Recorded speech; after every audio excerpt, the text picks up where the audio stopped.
So you're very welcome to our panel session where we will be talking to people whose papers you've already read. I'm delighted that we have the CEO of the Dublin Rape Crisis Centre, Noeline Blackwell, with us.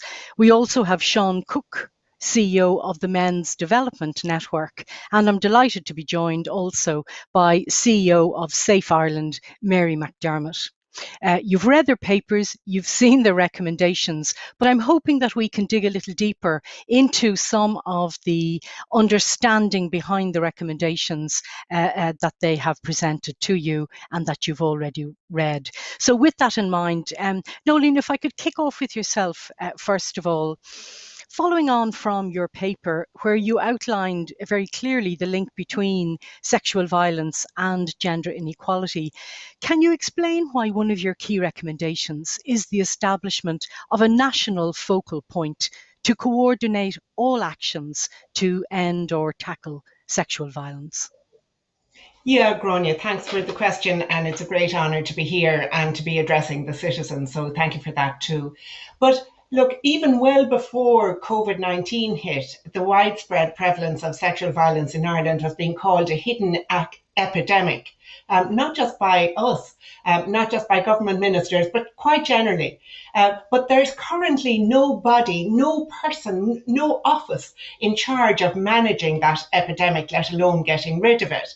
And the response to sexual violence in policy terms and in practical terms has grown up nonetheless, but it's grown up in a piecemeal way and very often led by advocacy groups like those on this panel and like ourselves in the Rape Crisis Centre. So there are a number of plans out there, there are strategies, there are services, there are initiatives, but they stretch across a really wide range of government departments and agencies, everyone doing their own bit, certainly, but nobody having the full handle. And at the same time, there are gaps where there should be public action, but there isn't.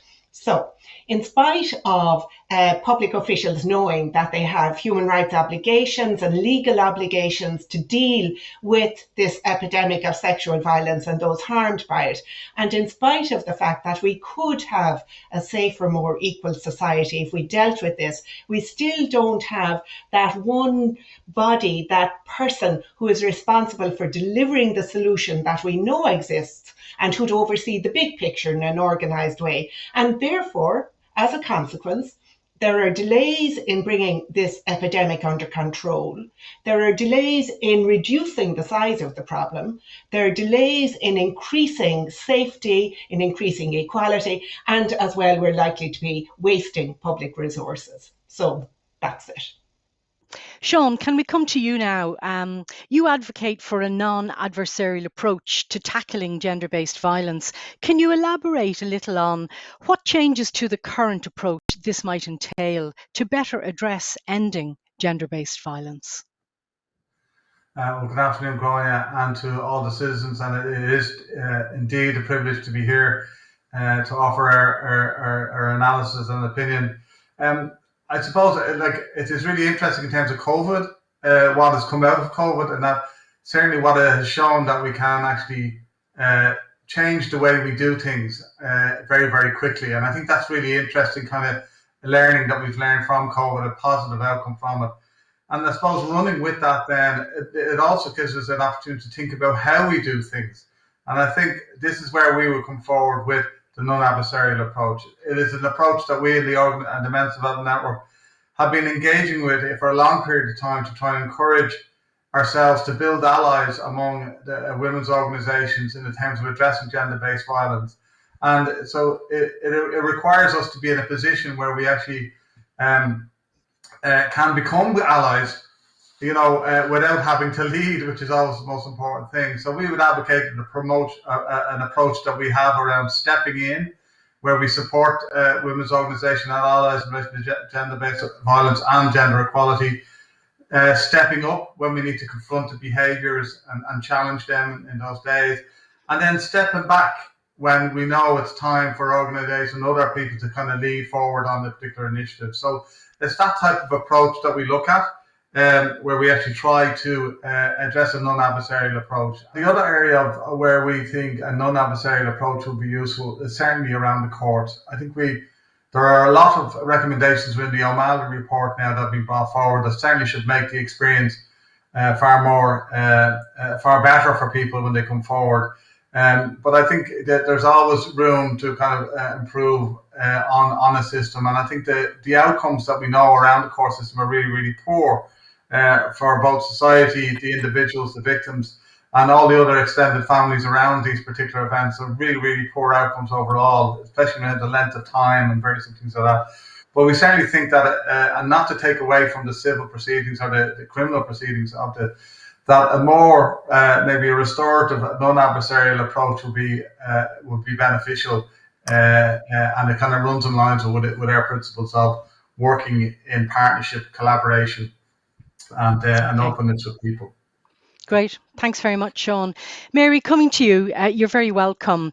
You've sent in, a really comprehensive paper, and in it you talk about, COVID-19 has been we've seen a rise in domestic violence reports, and perhaps in responses, and maybe even in understanding of the issues. You speak of a culture of hope, courage, and capacity for social change in recent years. What priority action must be taken to stop what you have called the pandemic of domestic violence? Well, good afternoon, and thanks to the Assembly for having us here. In answer to you, quite briefly, I just support what both Noeline and Sean have said, and Noeline is very clear on the need for a single location in central government for domestic, sexual and gender-based violence at all levels. That's exactly what we need. So we are calling again for the location of both policy and services in one place, and in particular for the rollout of an equally accessible to all national service development plan. That's something that we see as very important. I suppose there are two things from our perspective that we see as an opportunity, a historic opportunity, and that is, strange as it may seem, COVID has provided a sort of backhanded gift to us because we understand what lockdown and confinement means. We have greater empathy to imagine what this means. And we also know internationally and nationally, again, as Noeline pointed out, that Leo Varadkar named it as domestic violence as an epidemic. But it's an opportunity for us to A, understand it, B, name it accurately, but C, respond to it. And public servants, everybody has responded really positively to this. People want to address this, and this is an opportunity to do it. Finally, the other thing I would say is that, with the rollout, as it were, of course, of control as a crime, we're beginning to understand the real subtleties and moving away from cliches and stereotypes as to the nature of violence and assault and coercion, and that it is gender driven in many ways, regardless of your own identity, that gender roles and rules and expectations pattern how we relate to one another in many ways. And this gives us greater insight. And so we do feel it's a time of hope, and we feel that actually, what we really believe is that Ireland could be a forerunner in responding to domestic violence at a national level, because internationally it's quite a mess, quite frankly. So we're hopeful. Okay, measure of hope there. Thank you very much for that, Mary. Noeline, back to yourself. You also highlight in your paper the importance of access to what you call appropriate services for all victims. Can you speak a little about the nature of services required for the diversity of victims that you have coming through your helpline in your doors? Yeah, so in general, survivors of sexual assault, including rape, will have three broad main care needs, and that will be medical care, psychosocial care, including counselling and advocacy support, and support from the criminal justice system. And I'm not saying at all that one size will fit everyone, but our experience at Dublin Rape Crisis Centre, with over 40 years behind us now, highlights that decent, proper services must overall be conceived in a victim survivor centred way, so that the focus is on the victim survivor, and really, I suppose there are four main elements to it that are very important. First of all, that those delivering the services are trained and understand the emotional traumatic impact of rape and other sexual assault and sexual harassment.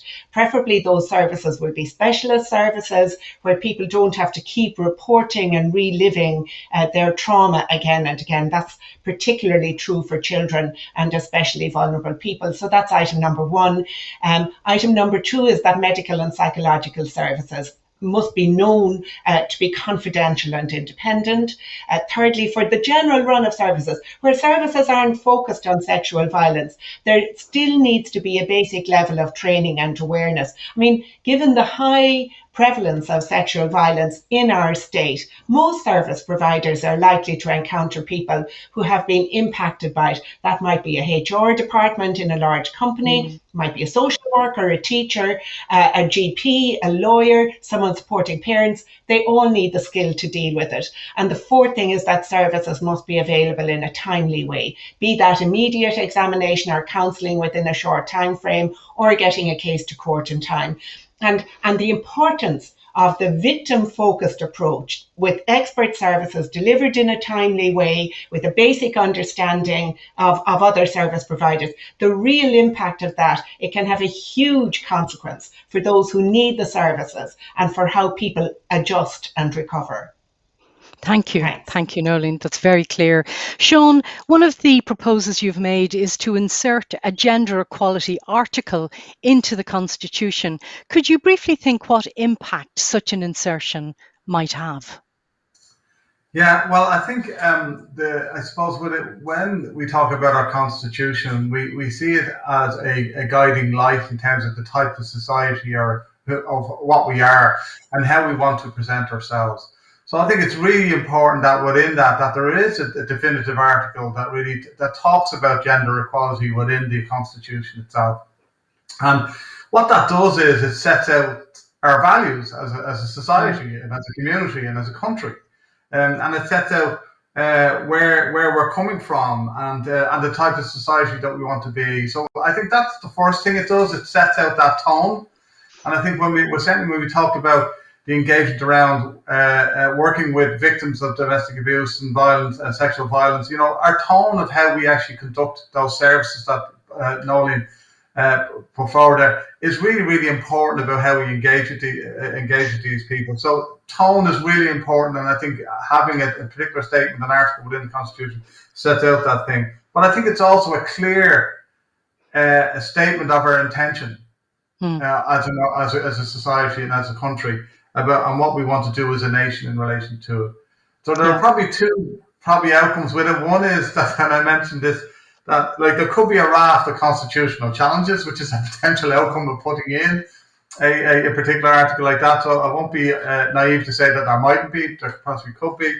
But I think what it would do is that it would ensure that all legislation, especially is framed within, especially around domestic and sexual violence, would be framed within that article of the Constitution. And I think that's the critical thing there. Thank you. Thank you. Thank you. So both declarative, as you say, and perhaps symbolic in nature also. Mary, I know that you agree with Noeline's suggestion about the national focal point that she was talking about earlier on. You suggest that it be led by a minister and also suggest an integrated national domestic, sexual and gender-based violence services plan. What improvement for victims would this deliver in your view? Well, again, not to repeat everything everyone has said, I agree with both Sean and Noeline's previous interjections. I think there are a number of things that we've learned out of COVID. First of all, that the geographic dispersal of services is really an issue. We are calling for a nationally accessible, regardless of where you live, that you can access the kinds of services that Noeline has so well set out there earlier in her response.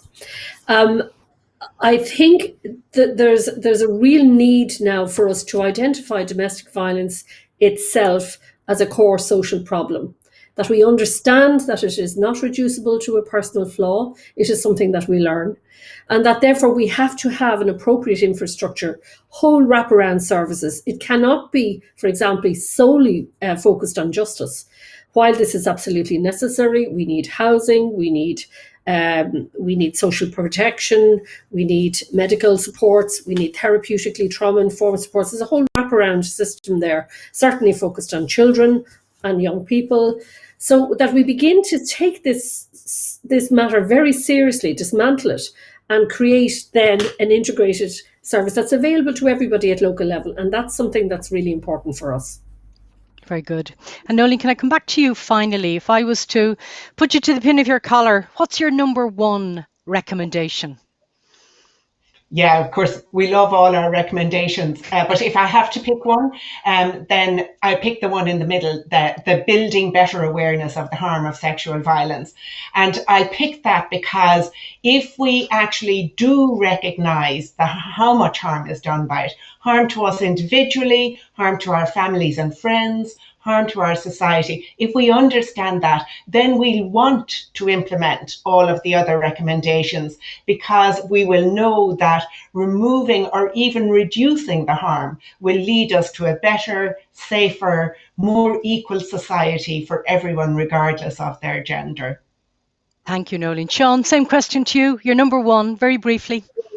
Well, I think I'd only echo what Noeline has said there, notwithstanding our own recommendations that we put in there as well. But I think to run parallel with that, I would like to see really those definitive campaigns that will be expanded, like the No Excuse campaigns and the Still Here campaigns, in terms of those significant and those integrated educational programs that happen within schools, cultural institutions, whatever it may be.